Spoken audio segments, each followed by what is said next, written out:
Yeah, you can. Okay. Perfect. All right, let's just Where's wait. Let's wait Yeah. a bit to see if people Yeah, will join. I don't know if there'll be many people. I'm for sure there will not be Leah. That's quite unlikely. What time is it for her now? I don't know, something like I'd say maybe it's midnight or 11, something like that. Doable. Completely. True. She's on California. Oh, Michelle is here. What about Valentina? Is she connecting on the other device? She's going to the office. She was in my room. Hey. Hey. Good morning. Morning. How you feeling, Steph? Not good. There is a chance I might have to run out. Same thing. Hugo has the same thing. We're 1,000 kilometers apart. In space. But you are very close. It's not a nice thing, this bug. No. Yeah, there's a slim chance I might just dash out at some point. So I made you all co-host. Hey, Chris. Okay. Oh, people are coming in. I know. It's good.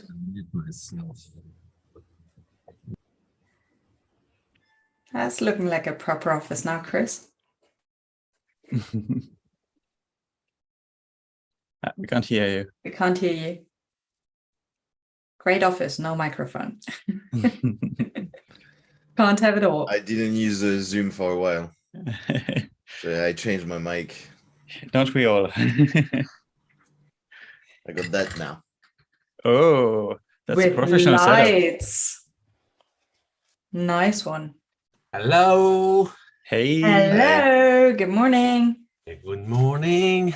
Good back. Guten Tag. How are you doing? Generally great. Today a bit rough, but other than that, all good. It will be better with time. Apparently, I got Yugi's bug. You got what? Apparently, I got Yugi's bug. Yeah. What? Yeah. No, I don't think Yugi can be. Yeah. I mean, did you have a Zoom? Like, it transmitted the. Yugi and I don't need a Zoom. It just works.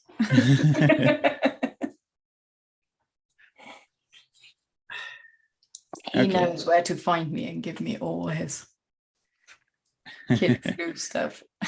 It's funny, I see Michelle talking to Valentina and Valentina completely ignoring him.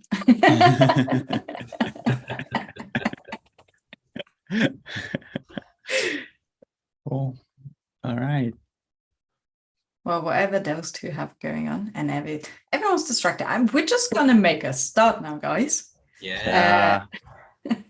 Nice to have you all back for this new season of Neuroccino. The way it works is everyone is welcome to present a piece of science they read recently and got excited about. That could be a paper, a book chapter, sometimes even a science-related YouTube video. And you come and present it briefly, and then we discuss it to the best of our knowledge. The only rule is that you don't present your own work. Victor is presenting today. Victor is a final year PhD student with us in Bordeaux, and he already shared the link to the paper. Now Valentina is doing it to Michelle and talking to him, and he's not looking. You guys are hilarious. Right, without further ado, if you want to share your screen, Victor, and let the people on YouTube know. Where is my... Okay, here is the article. Okay, so can you see it well? Maybe I'll put it a little bit bigger. No, yeah, here it is. All right, so the article I have to present today is just a fun bit of technology that just came out in Nature Electronics at the beginning of August that I thought was pretty fun, and that actually it's Steffi that shared it to me, and it sounded quite fun. So I just wanted to review it and to share it with you guys. So it's a chemically mediated artificial neuron, as the title say. And so basically, it's about creating something like an artificial neuron that is not your usual way to do by having some kind of normal probe in the neuron that try to find electrical signals in the neurons and then send an electrical signal to create a spike on another neuron. It's not something like that. It's really trying to emulate the actual working of a neuron. So here is basically the way they want to do it is to have some kind of electrode that is placed near the axonal termination of a neuron in the synaptic cleft. And to here, they want to capture and to detect dopamine, and to have a receptor specific to dopamine that creates a very small electrical current that will trigger or not the release of neurotransmitter again. And so here the neurotransmitter are in a gel, and so they have a way to activate the release of this neurotransmitter. So I will come back to it, but basically they really want to emulate the whole process, and they even added a little memory store, which is a specific kind of how to say that it's a piece of hardware that is like a resistor or some kind of other type of thing that you can have in an electrical circuit usually. But here, a memory store is like a resistor that can store information. So mem is for memory, and restore is like for resistor.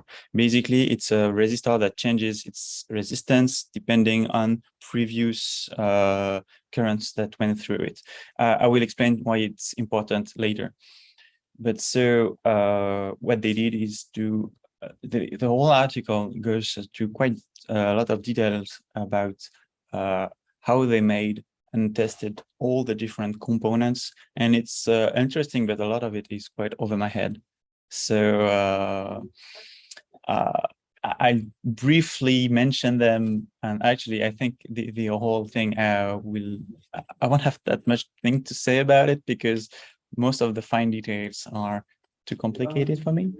But what they did here, just to show you, is to do some electrode that is made with carbon nanotubes and some graphene, and they manage actually to have something that is quite specific to dopamine, which is kind of crazy to me because to have an electrical sensor that can sense specifically dopamine in an environment where you have a lot of ions of any kinds and a lot of molecules, it's quite an impressive feat. And they tasted it with a lot of in solutions with lots of different ions that you usually find in the synaptic cleft. I'm not sure they tasted it. I didn't find them testing it with other type of neurotransmitter that would be close to dopamine, but not quite dopamine. And that actually, to see if it will actually work as intended or not, I think it's like just kind of as they consider it a step, not a first step because they worked before, and it's not a final step because they have a lot of work to do, but it's an interesting step into having something that detects well dopamine or other neurotransmitter just with this kind of like physical things. It's not a biological construct. It's a physical construct that can detect specific or probably quite specifically the dopamine. So tons of different tests that they did. So here is the memory store part. The memory store, so that I talked about, is actually, it has two states. They say a high resistance state and a low resistance state. And so basically, at first, there is what they call the high resistance state. So you've got the sensor that senses the dopamine, sending a current to the memory store that is in the middle of the neuron. And there is actually a threshold at which it activates. So this is supposed to be like a neuron. So if you don't have enough neurotransmitter, you won't start the spike of the action potential. The action potential won't be spiking, so you won't have anything. So here you can see with a low concentration, you'll have nothing. You won't have any spiking, well, any activity through the memory store. And if you have enough dopamine, so enough detection, bam, you'll have something. One difference that we can note is that with the increased concentration of dopamine, you'll have an increased activity of the memory store. So unlike a true neuron, which, well, there will be like one, you can say that there is one spike independently of the spike will always have the same kind of profile independently from the concentration of dopamine. Here it will vary, but although the spike, well, the potential action potential will always have the same potential and the same tension, you can actually have multiple action potentials. So what I think we could associate with this kind of thing is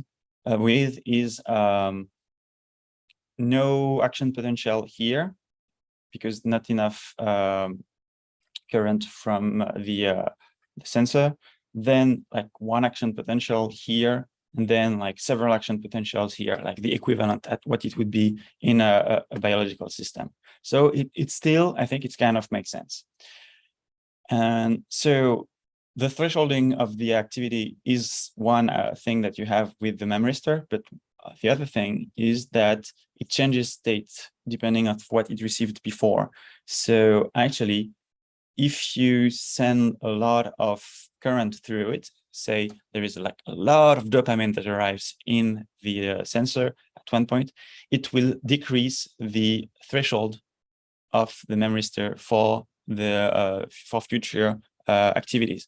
So they say that they wanted with that to emulate plasticity, neural plasticity, saying, okay, you send a lot of input to this neuron and you consolidate and facilitate the activation of this neuron for future activations. So this is a neat trick that they wanted to implement on this neuron, and I think it's quite interesting to do.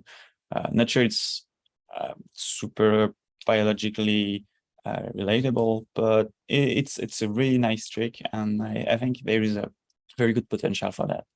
And so for the how they release the neurotransmitter, basically they have a gel with neurotransmitter encapsulated inside of it, and the gel has this particularity that the molecule can move inside more or less depending on its temperature. So what they did is they had a little heater inside of the gel, and they linked the heater to the memory store. So basically, it means that when you have when the memory store let some energy, some current pass through, it will heat the gel, and it will release the neurotransmitter that were trapped inside of the gel. And so here you have the whole thing. So basically, you have the the sensor, then that creates current if it detects dopamine, send it to a memristor that let it pass if it reach a certain threshold, and this current will activate a heater that will release dopamine in the system at the end of the artificial neuron. So that's, I think it's pretty neat. But well, you have to see the where is it? Here is the size of the actual artificial neuron. So here is a thumb. So you can see it's pretty big. It's not something that you can yet put inside of a living being. It's more like a proof of concept. And they say that, yeah, they have to miniaturize it and encapsulate it so that you can insert it in a living beings. But it's on the principle, it could work. And so they tested it in different ways. And one way was in vitro. So they have like a little dish here with one side is in a solution where they can put dopamine, and on the other side you have cells, like a cell culture with cells that are receptive to dopamine, and they show that when you activate it, when you put dopamine in one side, you'll have activation of the cells on the other side. So they did patch clamping and calcium imaging to see it, and it appears to work. So that's nice. And then they tried to do it with to activate the sciatic nerve of a mouse, and they managed to show that they could manage to make the foot or the leg of the mouse move a little bit when they activated their artificial neuron and when the end was connected to the nerve. So that's a nice proof of concept. It's basically it's all they're showing. They have a lot of additional material for those who are curious, but it's a lot of like technical stuff about how they did it and how they manufacture it and everything. But it's cool. So yeah, here is it. Here it is. The artificial neuron, the chemically mediated artificial neuron. Oh, thank you, Victor. That's probably enough detail for most people. Are there questions in the room? Yes, Valentina has her hand up. Thank you, Victor. It's been tough, I know, but you managed to tell the paper like smoothly. The first question popped out of my mind was, why dopamine? Why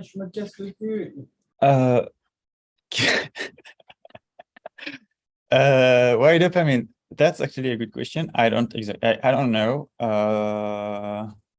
I'll try to find the answer right now. I didn't check why. Why is it not working? Hello. I think maybe because they were able to easily find it. Maybe the sensor that they devised was maybe easier for them to do it with dopamine. It's not explicitly said, at least I didn't find it. They say we use dopamine because it's a classical thing in that and that type of neural circuits. But this is, for me, it's kind of bullshit. It's like well, it's not bullshit. It's like no, it's not a proper explanation, because you have tons of different neurotransmitter. Probably they just either they chose it because it worked better with their setup, or because they had it easier. They had an easy access to it. For me, for this kind of thing, it's always a more practical explanation. Maybe I just missed the actual explanation, and this is on me. I don't know. Sorry for this. I couldn't find. I'm not a mouse expert, but it might be that it's just easier to implement, given that in a lot of animal research, you work a lot on the dopamine system to train them to do certain behaviors by using a reward stimulus or reward learning. So that might just be the easiest and most ubiquitous neurotransmitter to get started. Yeah, I was thinking of that too, because of the use of the how the circuit is implemented. And also we know the reward circuit quite well. So it's good to start from a circuit that you know to manipulate it, I guess. That'd be my guess. It's true that they are saying, I think, that they want to create an artificial neuron that is kind of like an interneuron, and that interneurons, they are saying that in the circuit that they are looking at, it's mostly dopamine. So yeah, probably. So you're right. Before I hand over to Chris, who has a question, I just want to make the point for everyone watching us over on YouTube. If you have questions, just write them in the chat and I read them to Victor to get you some answers. Chris. Yeah, a very, very interesting paper. Do they only plan on making, what is the plan only to make a sensor, or do they also want to make, I mean, of course, the size for now is way too big, but do they also want to explore an actual artificial neuron system? So and then start plugging in several artificial neurons to have a physical model, because in biology, we either have a biological model where like they can grow neurons in a petri dish, but of course it's missing a bunch of things, or we have a digital model, and again we are making a lot of shortcuts that simplifies what's actually happening in the brain. So I don't know if they think it would be something for an actual electronic model, like a physical one. So I think what they are not like going too much ahead of themselves, but they are saying that there are still like limitations with like the how you give it power, the heat it generates, and the size of it, and the efficiency, everything. So for now they're saying we want to encapsulate it so that it's on one thing, because right now it's way too big. They have to make it smaller, and they have to also improve its efficiency so that it doesn't require too much power. But so it's, to me, as far as I understand, it's a long way from being able to implement it inside of a living being, but it's definitely something that they want to do. It's like, to me, it's their end goal is to have something that can be used as an interface for a brain-machine interface, like BMI. And so I assume that this is just like a first, it's one of the steps that they want to take, and that in the end, yes, they want to implement it, with probably maybe not like multiple neurons one after the other. I don't think their goal is to do neural circuits. What they were trying to do is to have one type of machine that could be used both ways for input from a machine to a neuron and from a neuron to a machine, because here you have like both ends. If you have both ends, then you do it from neuron to neuron, then actually you can just cut it in half, and you know how to do it from to do input from machine to neuron and then from neuron to machine. It's easy. So I think this is what they are going for. It's really the brain machine interface that interests them, and they are getting, it's like, yeah, they still have work to do, but they're getting there. Yeah, that's really cool. And is it is the could they so in the experiment they just plug it at the end of on the other side of a synapse, right? Sorry. They put it on the nerve and hoping that it would touch a synapse, and showed Okay. because they showed that it actually changes slightly the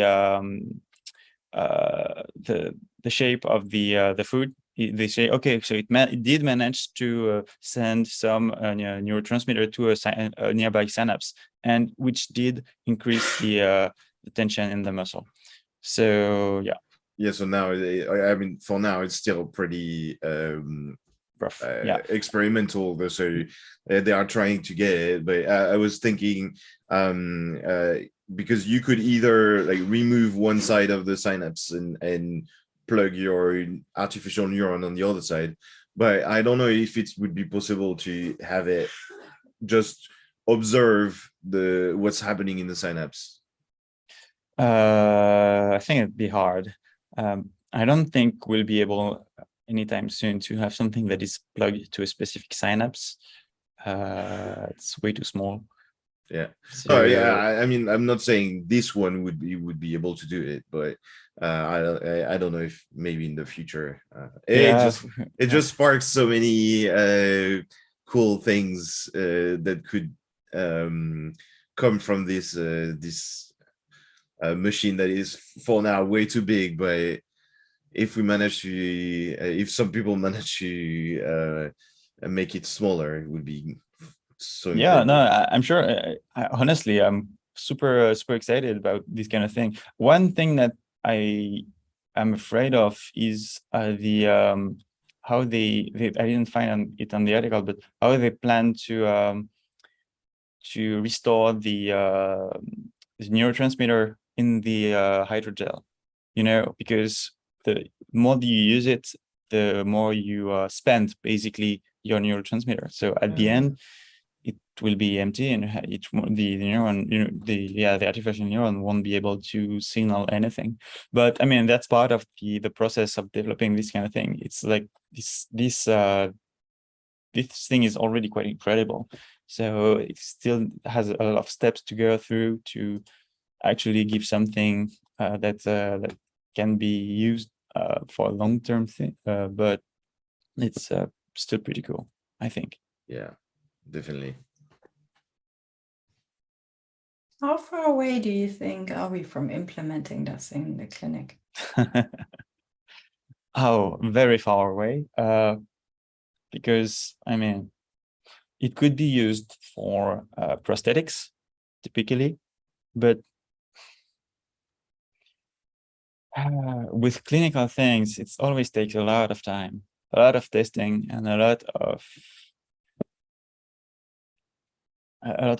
problems to solve before it's ever accepted to put on a patient. And even more so because it's not using classical technologies, but something that is like more novel. So it's not as tested on patients. So I don't know. Honestly, this thing in particular, I don't know how long it can take. If we assume then in 5 years they have something that is small enough to work, and who knows, maybe in 10 years they have an application ready. I don't know. It's really hard to say for these kind of things. I think there's already some work where they try to bridge the broken connections and reestablish some kind of motion, for example, in the arm. But I would need to go back and check those papers. But no, I've heard of these kind of things, but usually I think they use electrodes, like basic electrodes that try to find spikes in tension and in the around the neurons, that the end of the neurons or the end of the axons, somewhere where it was cut or something like that. But this one, or actually directly in the brain, sometimes they put like electrodes directly in the cortical area of the part that has been cut off, and to have to restore some motion from this. So a lot of research is done on this, but it's technology that is based on the detection of local field potential. potential, yeah, field potential field, and well, anyway, local fields, and so it's quite different from this, which is chemical and more closely related to the brain, but it also require, I think, a more direct connection. So Did this is they why say anything about extending it to other neurotransmitters? haven't seen it. Because that would be an obvious step if it works for dopamine. Can you do all the neurotransmitters? Yeah.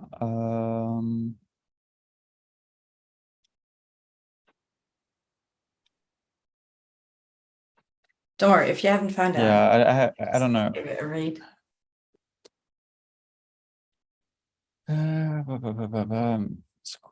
Fast. No. Meanwhile, are there any other questions in the room over on YouTube?